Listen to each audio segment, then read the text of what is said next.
ప్రవహించు చేవగలిగి సహజముగ పండు నేలలు చాలగలిగి జీవధారలు ప్రవహించు చేయగలిగి అతి పురాతన సంస్కృతి ఖ్యాతి కలిగి అతి పురాతన సంస్కృతి ఖ్యాతి కలిగి ధరణికే గురువైనది భరత భూమి.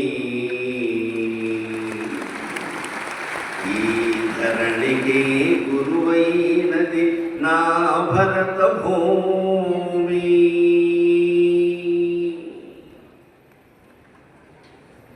ఈ సృష్టి భగవంతుడితో ప్రారంభమైందని అన్ని మతాలు అంగీకరించే విషయం. కానీ భారతీయమైనటువంటి హైందవం మాత్రమే ఒక్క పరమ సత్యాన్ని చెప్పింది. ఆ భగవంతుడు ఎవరు అంటే స్వర్గంలో ఉన్నాడని కొందరు, ఆకాశంలో ఉన్నాడని కొందరు, ఏదో రకరకాలు చెప్పారు. కానీ వైదిక ధర్మం మాత్రం నిన్ను నీవెరుగుమా, నేనెవరు నేనెవరు నేనెవరు అని రోజుకి 2 నిమిషాలు ఆలోచించినా నీకు భగవద్ దర్శనం కావడం, భగవంతుడు ఎవడో అర్థం కావడం ఒక క్షణం పని అని చెప్పినటువంటి ఏకైక దేశం భారతదేశం. ఏకైక జ్ఞానం మనకి. భగవంతుడిని నమ్మని వాళ్ళు ఎవరైనా ఉంటే ఒక్కటే ఆలోచించండి, నేనెవరని ఆలోచించడం చాలు. మీరెవరో మీకు తెలిస్తే దేవుడు తెలుసు. దేవుడి గురించిన చింత అవసరం లేదు, అది తెలియనిది కాదు. ఉపనిషత్తుల్లో చాలా స్పష్టంగా చెప్తారు, దేవుడు అర్థం కావాలంటే, దేవుడు ప్రత్యక్షం కావాలంటే ఒక్క పని చేయాలి. ఇదే ఈ సభ కూడా ప్రత్యక్ష నిదర్శనం. యదా చర్మవద్ ఆకాశం వేష్టయిష్యంతి మానవాః తదా దేవమవిజ్ఞాయ దుఃఖశాంతో భవిష్యతి. దేవుడు ఎవరో తెలియాలని, దేవుడు దర్శించాలని, దేవుడు వరాలు అడగాలని ఎందుకు కోరుకుంటున్నాం మనం? మన దుఃఖాలు విముక్తి కావాలని. అంతకంటే దుఃఖమే లేకపోతే దేవుడు పనే లేదు ఎవరికి. కష్టమే రాకపోతే దేవుడు ఎవరికి గుర్తురాడు.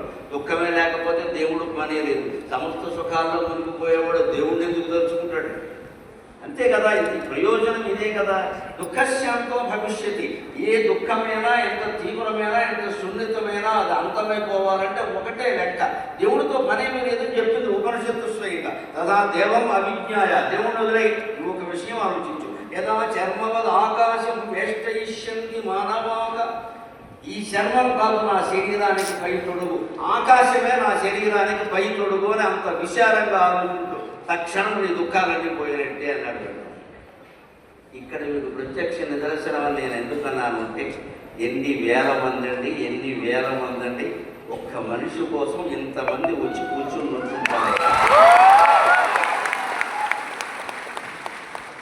నేనేమైనా నవమన్మతున్నా,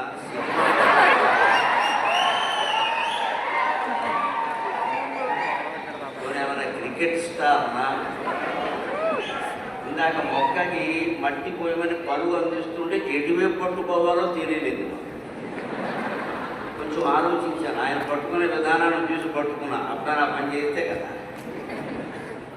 ఏ రకమైనటువంటి ప్రజ్ఞ లేని మనిషి కేవలం భాష గురించి 4 మాటలు చెబుతారంటే, ఎందుకు ఇంతమంది వచ్చి నిలబడ్డారంటే మీరు అనేక మాధ్యమాల్లో, మా దాంట్లో కూడా మీరు అనేక విషయాలు వింటున్నారు. అవి మీ హృదయాన్ని స్పృశిస్తుంటాయి. నాకు 2 పిల్లలు, శ్రీశ్రీ గురజాడ అని పేర్లు పెట్టాను, నేను మహాకవుల పేర్లు పెట్టాను నా ఇంట్లో.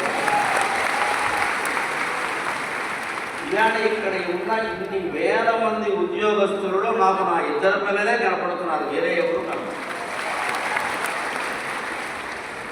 2026వ సంవత్సరం జనవరి 6వ తేదీ ఇక్కడ గచ్చిబౌలిలో అంతర్జాల ఉద్యోగస్తుల ఆధ్వర్యంలో జరుగుతున్న కొన్ని వేల మంది హాజరైన మేడారం జాతరలాగా హాజరైనటువంటి మహాసభలో